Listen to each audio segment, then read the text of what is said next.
Hello, amazing parents. Hey, popping in here to talk about feet this week. We are talking all about feet inside the movement class membership. So there's more in-depth videos inside the membership. I'll put the link somewhere below, probably in the comments.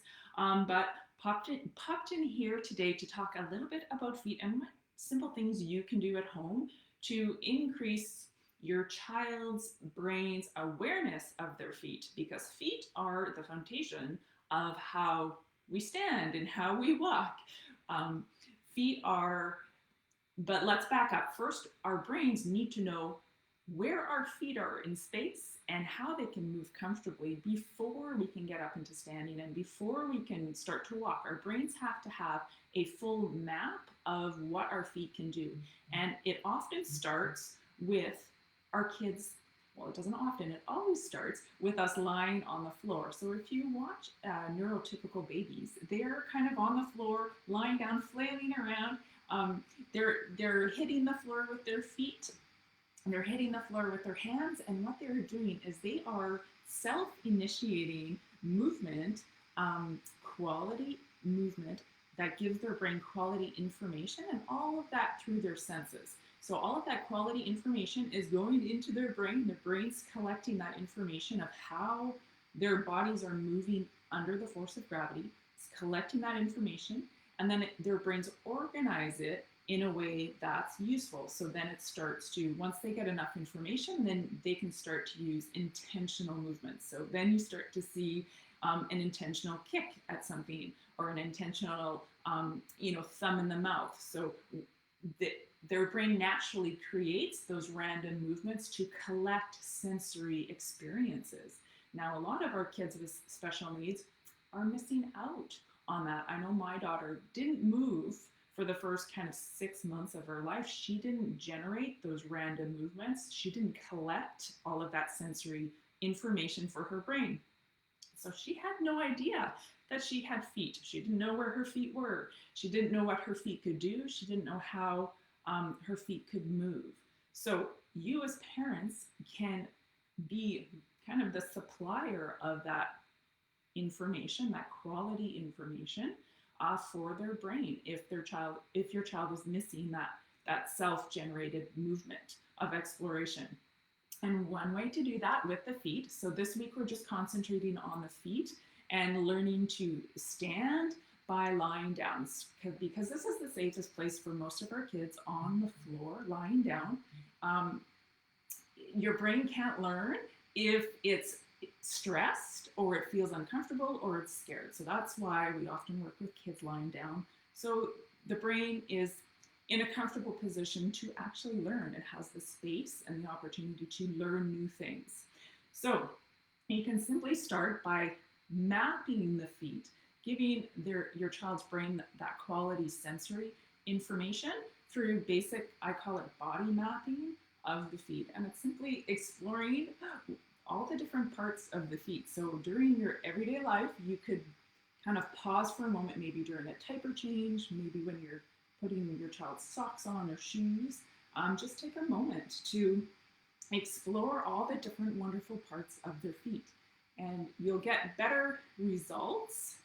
Their brain will be able to absorb more information when you use quality movements. You go slow, and you think about bringing their awareness to themselves. So you're always trying to connect them to their own body and their own movements. So using a really gentle hand, really gentle touch, really respect how they move. So you're kind of being really supportive. You can simply take their leg or their foot and just explore, where is their heel? Where are each toes? Where is the arch of their foot? How deep is the arch? How wide is their foot?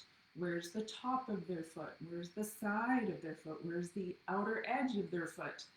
And you can just kind of explore gently with your hands, mapping each part of their foot for them. Where's their ankles? Do they have any movement in their ankles? Being really respectful. And remember, you're going for quality information to their brain. And going slow. And just, you just take a moment throughout your day while you're putting on their sock or taking off their shoe, etc. give it a moment to help their brains map their feet. What can their feet do? Now, you get bonus points for bringing their own awareness to themselves.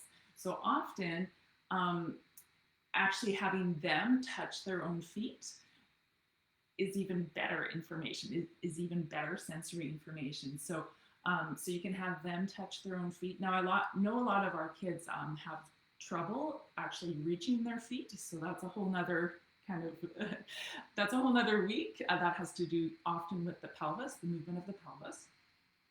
But if they can touch their own feet, you kind of get bonus points for that. That's great. But if they can't touch their feet, that's okay. You can use your own hands. You could use their other leg. You could use fun objects like a ball. So you could map their foot on a ball. That's actually kind of fun to roll. So you could roll their heel on the ball. You could roll the side, the outer edge on the ball. You could roll the inner edge on the ball, the toes. So you're exploring each part of the foot slowly and gently, with your own hands, with their body, on different fun toys. So their brain is collecting that experience and can fully map their feet, because again, our feet are the foundation of our standing and walking. So our brains need to know how our feet move, what's the potential of our feet. Our brains have to map all that. And you as parents can help your child create a fuller and fuller picture of their feet. And you can do it just as simple as this, being really playful, getting curious, and again, bringing their own attention to how their feet move and how wonderful their feet are, okay? So I hope that's helpful. Go out today and explore the movement and the mapping of your child's feet, and we will see you again tomorrow, okay? So we'll see you in the next video, okay? Bye.